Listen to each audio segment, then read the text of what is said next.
Bapak Ibu, saudara-saudara yang dikasihi oleh Tuhan Yesus Kristus, mungkin di dalam hidup ini kita pernah mendengar orang berkata seperti ini. Orang itu ahli bidang matematika, orang itu ahli ekonomi, orang itu ahli atau expert di bidang musik, dan seterusnya. Tetapi tidak ada seorang pun di antara kita yang berkata, termasuk diri saya, kita ahli atau expert di dalam hal berdoa. Oleh karena apa, saudara? Oleh karena berdoa itu bukan sekedar berbicara tentang berkata-kata dalam bahasa yang bagus dan indah. Berdoa bukan sekedar berkata-kata di dalam bahasa yang tertata rapi dan bermakna dalam. Doa, saudara, melampaui semuanya itu.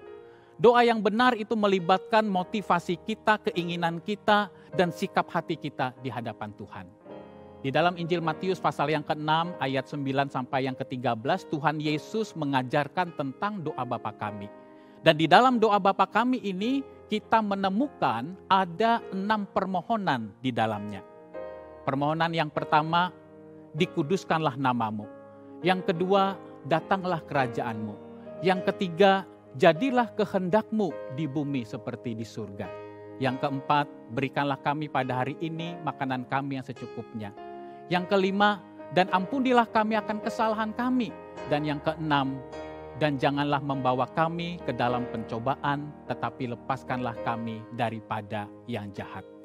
Bapak, Ibu, saudara-saudara, seorang teolog yang bernama John Stott dan juga seorang penafsir Alkitab yang terkenal, saudara, mengatakan bahwa permohonan yang pertama sampai yang ketiga itu sebenarnya berbicara tentang keinginan dan kerinduan kita akan hadirnya kemuliaan Allah dan kehendak Allah di dalam kehidupan kita.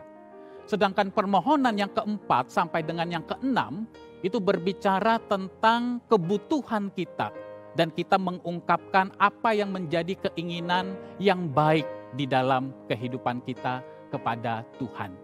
Bapak, Ibu, saudara-saudara yang dikasihi oleh Tuhan, di dalam prinsip doa Bapa kami ini kita belajar bahwa yang menjadi fokus utama, tujuan utama ketika kita berdoa kepada Tuhan adalah supaya kemuliaan Allah dan kehendak Allah terjadi atas hidup kita.